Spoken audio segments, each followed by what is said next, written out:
Capítulo 2 do processo em geral, seção 1, dos atos, termos e prazos processuais.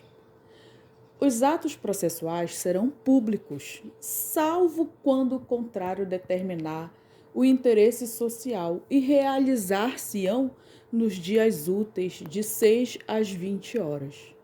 A penhora poderá realizar-se de domingo ou dia feriado, mediante autorização expressa do juiz ou presidente. Os atos e termos processuais poderão ser escritos a tinta, datilografados ou a carimbo.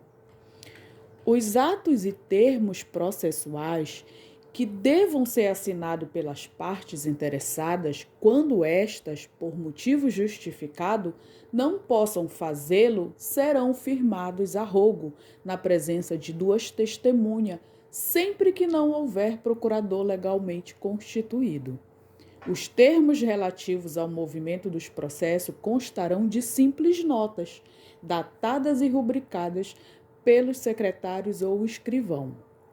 Salvo disposição em contrário, os prazos previstos neste título contam-se, conforme o caso, a partir da data em que foi feita pessoalmente ou recebida a notificação, daquela em que for publicado o edital no Jornal Oficial ou no que publicar o expediente da Justiça do Trabalho, ou ainda daquela em que for afixado o edital na sede da junta, juízo ou tribunal. Tratando-se de notificação postal, no caso de não ser encontrado o destinatário ou no de recusa de recebimento, o correio ficará obrigado, sob pena de responsabilidade do servidor, a devolvê-lo no prazo de 48 horas ao tribunal de origem. Os prazos estabelecidos nesses títulos serão contados em dias úteis, com exclusão do dia do começo e inclusão do dia do vencimento.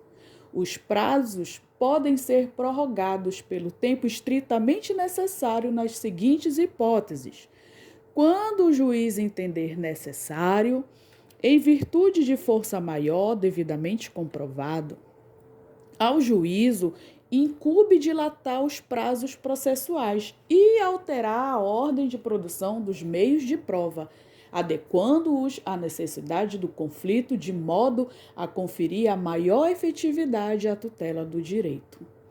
Suspende-se o curso do prazo processual nos dias compreendidos entre 20 de dezembro e 20 de janeiro, inclusive. Ressalvadas as férias individuais e os feriados institucionais por leis, os juízes, os membros do Ministério Público, da Defensoria Pública e da Advocacia Pública e os auxiliares de justiça exercerão as suas atribuições durante o período previsto no caput deste artigo. Durante a suspensão do prazo, não se realizarão audiências nem sessões de julgamento.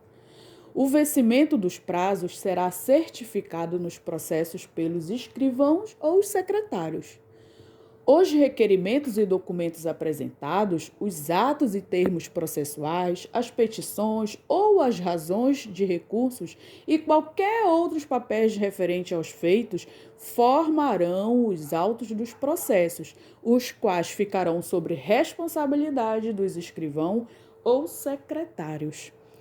Os autos dos processos da Justiça do Trabalho não poderão sair dos cartórios ou secretarias, salvo se solicitado por advogado regularmente constituído por qualquer das partes ou quando tiverem de ser remetido aos órgãos competentes em caso de recurso ou requisição.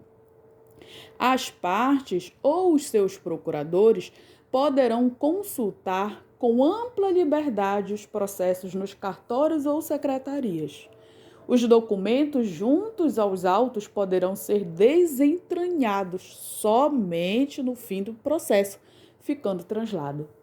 As partes poderão requerer certidões dos processos em cursos ou arquivados, as quais serão lavradas pelos escrivãos e secretários.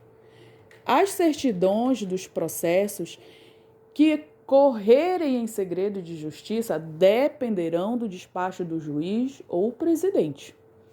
São isentos de selos as reclamações, representações, requerimentos, atos e processos relativos à Justiça do Trabalho. Seção 2 da distribuição. A distribuição das reclamações será feita entre as juntas de conciliação e julgamento, ou os juízes de direito do cível, nos casos previstos do artigo 669, inciso 1, pela ordem rigorosa de sua apresentação ao distribuidor quando houver.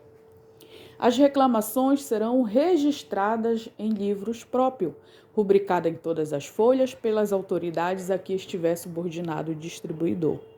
O distribuidor fornecerá ao interessado um recibo do qual constarão, essencialmente, o nome do reclamante, do reclamado, a data da distribuição, o objeto da reclamação e a junta ou o juízo a que coube a distribuição.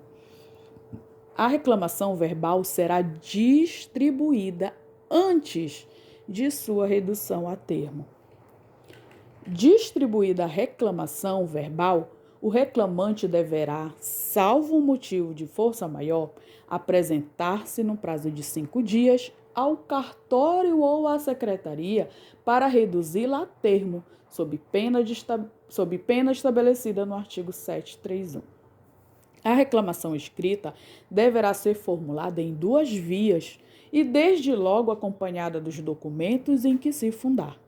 Feita a distribuição, a reclamação será remetida pelo distribuidor à junta ou ao juízo competente, acompanhada do bilhete de distribuição.